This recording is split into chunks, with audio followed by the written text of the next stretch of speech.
Hyderabad central university ఉపాధ్యాయ సంఘాల నాయకులతోని ప్రజాప్రతినిధులతోని పాటు Telangana Congress incharge Meenakshi Natarajan madam కూడా మీటింగ్కి హాజరు పడ్డది. మరి మీటింగ్లో ఏం మాట్లాడిరు ఏం కథ అంటారా? ఇప్పుడు యూనివర్సిటీలు ఉన్న పోలీసులు మొత్తం వెంటనే క్యాంపస్ను ఖాళీ చేసిపోవాలి.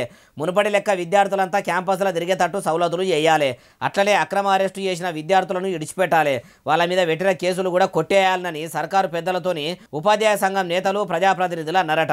అంటే సెయి సర్కారు కూడా చదువుల శాఖను చక్కదిద్ది చదువుకున్న పిల్లల భవిష్యత్తు కోసమే ఆలోచన చేసి 400 ఎకరాల భూమిని పెద్ద పెద్ద కంపెనీలకు కట్టబెట్టి నౌకర్లు ఇయ్యాలని ఇకమతి చేస్తే ఎవరెవల మాటలు పట్టుకొని కొందరు స్టూడెంట్స్ ఎగిరినరు. వాళ్ళను ఉట్టిగానే ఇడిచిపెడతామని మంత్రులు అన్నారా అంటే అట్లా అంటారా? మీరన్నట్టే ఇడిచిపెడతాం తీయ అన్నారట. అయ్యా ఉప ముఖ్యమంత్రి మల్లు బట్టి విక్రమార్క సారు, మంత్రులారా మంచిగా ఆలోచన చేయండి. పట్నం నడిమిట్లో ఉన్న యూనివర్సిటీల పచ్చగా ఉన్న అడవిని పాడు చేయకుండ్రి.